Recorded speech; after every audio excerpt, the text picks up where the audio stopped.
Welcome to this IELTS Listening Practice Test, brought to you by Spinta, your partner in English exam success.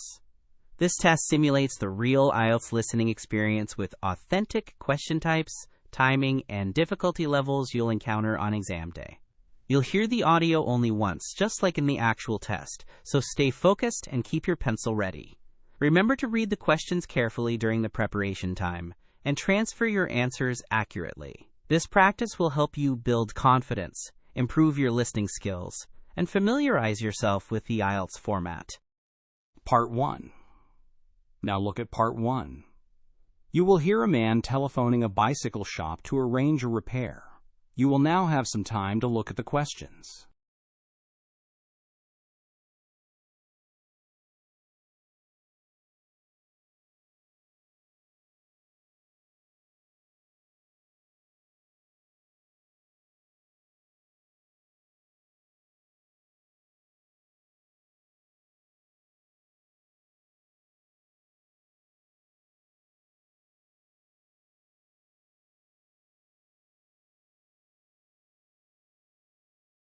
Good morning, the Cycle Hub, Phoebe speaking.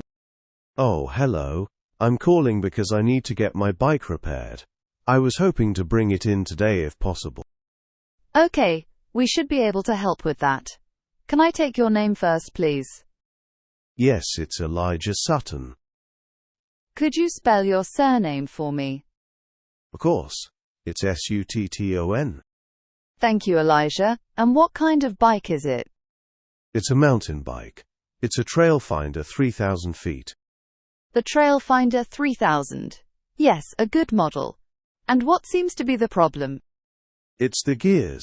They keep slipping when I'm cycling, especially when I'm going uphill. It's making it very difficult to ride. Okay. Slipping gears. That's a common issue. From what you're describing, it sounds like you'll need a new rear cassette. That's the set of cogs on the back wheel. They tend to wear down over time. A new rear cassette, right. And how much would that cost to replace? Let's see.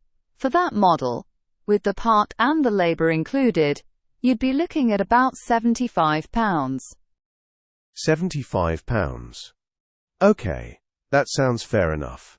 If I bring it in this morning, when would it be ready? We're quite busy today, but I'm confident we can have it ready for you to collect tomorrow afternoon, sometime after 2 p.m. Tomorrow afternoon. Perfect. Does the repair come with any guarantee? Yes, all our repair work has a 6-month warranty. So if you have any issues related to the new part within that time, just bring it back and we'll fix it for free. That's great. While it's with you, would it be worth getting a service done as well? You could do. Our standard service includes a brake check, tire inflation, and a full safety check of all the components. It's a good way to spot any other potential problems. I might leave it for now, but that's good to know for the future. No problem. We do recommend getting a service once a year. It's always best to book it in advance though, as we get very busy, especially in the summer. Right, I'll book it in advance next time. And how will I know when the bike is ready to be picked up? We'll send you a text as soon as the work is completed. Just make sure we have the right mobile number for you. A text message, great. Okay, I'll pop down with the bike in about an hour.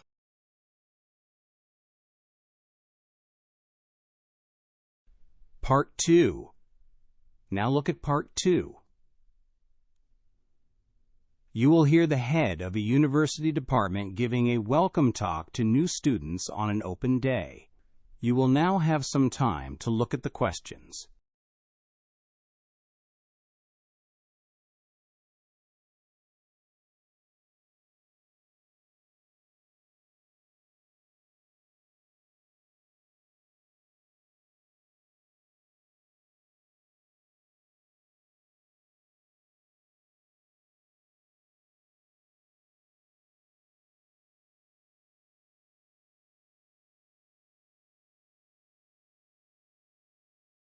Good morning, everyone, and welcome to the Media Studies Department here at Northgate University. My name is Dr. Wallace, and I'm the head of department. It's fantastic to see so many of you here on our open day. Over the next hour, I'm going to give you a little taste of what life is like here as a media student. First, let's get you oriented. You should all have a plan of the department in your welcome pack. We are currently standing at the registration desk at the bottom of the plan. Now, if you look to your left, you'll see a large room with a glass wall. That is our state-of-the-art television studio, which is where students learn about live broadcasting. It's an amazing facility. Directly opposite the television studio, on the other side of the corridor, is the equipment store. This is a vital resource where you can borrow everything from cameras to microphones. Next to the equipment store, moving away from the entrance, you'll find our brand new newsroom. This is set up just like a real working news environment, and it connects directly to the radio studio, which you can see on your plan. Now, if we turn our attention to the corridor on the right of the plan, the first door you come to is the main computer lab. Then, right next to that are all the staff offices. My office is the last one at the end. And finally, I must mention our most important facility. If you go right to the very top of the plan, you'll see our specialist library. It contains an incredible collection of books and journals on media theory and history. Now, I want to talk a little about our approach to teaching. While theory is important, our core philosophy is all about learning through practical experience. We believe you learn the most by doing, by getting your hands dirty, by making films, recording podcasts, and building websites. To support this, we run a number of intensive workshops. Our most popular is the Documentary in a Day Challenge. It's not really about teaching camera skills. It's designed to push your teamwork and time management, as you have to work in small groups to produce a short film against the clock. It's stressful, but great fun. We also have very strong links with the media industry, and we encourage all our students to undertake internships during the summer holidays. We don't provide these for you, but we do offer a great deal of support to help you find your own placements, from CV workshops to networking events with our industry partners. My key piece of advice for anyone starting this course would be this: don't be afraid to try new things and work with different people. The most successful students are always those who are open to collaboration, who share ideas and learn from their peers. And finally, what happens next? In a few moments, I'm going to hand you over to some of our brilliant student ambassadors. They will be taking you on a tour of the facilities I've just described, and more importantly, they'll be happy to answer any questions you have about what it's really like to study here. So please make the most of the opportunity to meet current students. Right, are there any questions before we move on?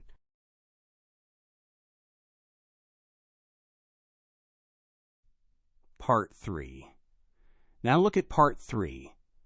You will hear two students, Ananya and Ben, discussing their research project on fast fashion with their tutor, Professor Davies. You will now have some time to look at the questions.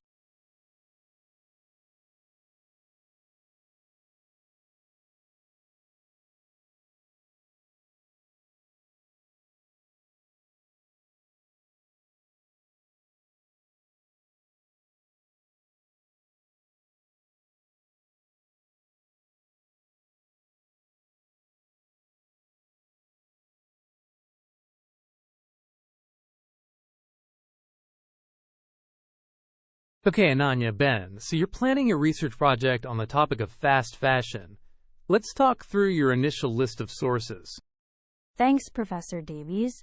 We've found a few key texts, but we're not sure how useful they'll all be. The first one is the book Dressed to Excess. Yes, it's really interesting, but it only really looks at luxury brands. It doesn't cover the high street fashion that we're interested in, so we felt the scope is too narrow for our project. A fair point. What's next? Well, we found an industry report published by a company called Style Watch. It has lots of statistics, but the company that published it also provides consultancy services to fashion brands. We were a bit worried it seems to have a commercial bias. A very important consideration. It's vital to be critical of your sources. And the journal article? There was a great article on the psychology of consumerism, but all the research was conducted in the United States. We're not sure if the findings are relevant to the UK, given the cultural differences. Yes, we felt that was a major drawback. Then there are the government statistics on textile waste. They're useful, but the most recent set we could find was from 5 years ago. We're concerned the data is likely to be outdated. Yes, things change quickly in this area. And the last one? It was an online blog called EcoThreads. It has some powerful arguments, but we couldn't find any information about the author's qualifications. We were worried that the author is not a recognized expert in the field. Good. You're thinking like critical researchers. So, having reviewed all this, what do you feel is the biggest issue with fast fashion? For me, it has to be the environmental damage from waste. The sheer volume of clothes being thrown away is staggering. Then you agree, right? Absolutely. While the social issues are terrible, the scale of the environmental problem is what we found most shocking. Okay, and I'm very pleased to see in your proposal that you're not just going to describe the problems. Your plan to focus on solutions rather than problems is excellent. That's where the best marks are. Thanks. We want to find out what young consumers think about alternatives, so we're going to do a survey. And how will you conduct this survey? We think the most efficient way to reach enough people is through an online questionnaire. We can share it on social media and university forums. Makes sense. What are the potential pitfalls of that approach? Well, the main one I can see is that people may not answer truthfully. They might say they're willing to buy sustainable clothes to seem like a good person, even if their actual shopping habits are different. There's a gap between what people say and what they do. That's a key point. You'll need to acknowledge that limitation in your report. So, what is your immediate next step? I think we need to get the survey ready. Our priority now is to draft our survey questions and make sure they're as clear and unbiased as possible. Exactly. Get that done and send me the draft for feedback before you send it out. Good work so far.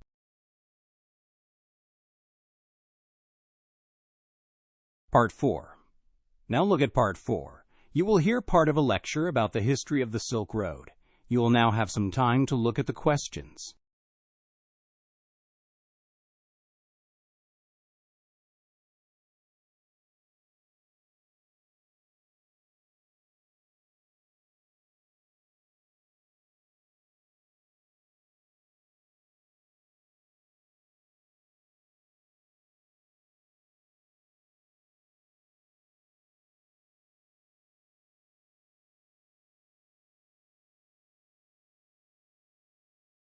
Good morning. Today we're embarking on a journey back in time to explore one of the most significant phenomena in world history, the Silk Road. Now, the first thing to understand is that the Silk Road wasn't a single road at all. The term is actually a metaphor for a vast network of shifting and interconnected trails and maritime routes that linked the civilizations of the East and West. This dynamic system of trade flourished for an incredibly long time, facilitating constant interaction for over 1,500 years, from roughly 130 BCE until the mid-15th century. It's also interesting to note that the name Silk Road itself is a relatively recent invention. It was coined in 1877 by a German geographer, Ferdinand von Richthofen, who was looking for a way to describe these ancient trade routes. The name is, of course, derived from the most famous commodity that traveled along them, Chinese silk. Silk was highly prized in the Roman Empire and beyond, making it a lucrative export. However, it was by no means the only good traded. The routes bustled with merchants carrying all sorts of valuable items, including things like precious metals, wool, and perhaps most importantly, spices from the East Indies. The journey itself was incredibly arduous. Traders had to contend with vast deserts, towering mountains, and extreme weather. These geographical barriers made travel slow, expensive, and extremely dangerous. But while the trade in goods was economically vital, it can be argued that the most profound and lasting legacy of the Silk Road was the exchange of ideas. This was a channel not just for goods, but for culture, religion, technology, and philosophy. For example, the Buddhist faith was carried from its birthplace in India through Central Asia and into China, primarily by merchants and monks traveling along these routes. It became one of the most dominant religions in the region, a direct result of this cultural diffusion. The flow of technology was equally transformative. The secret of papermaking, for instance, which had been developed in China, slowly made its way west. Its arrival in the Islamic world, and eventually Europe, had a huge and lasting impact on literacy, record-keeping, and the spread of knowledge. Of course, not everything that traveled the Silk Road was beneficial. The routes also acted as a conduit for disease. Pathogens moved along with the caravans, leading to devastating epidemics. The most famous example is the Black Death in the 14th century, which is believed to have traveled from Asia to Europe along these very trade routes with catastrophic consequences. So what led to the decline of this great network? There were many factors, including political instability in Central Asia, but the most significant was the rise of new trade routes. The development of more advanced sailing technology made maritime trade faster, safer, and more economical. As sea routes became more popular, the slow and dangerous overland journeys of the Silk Road gradually fell into disuse. However, its legacy as the world's first great example of globalization endures to this day.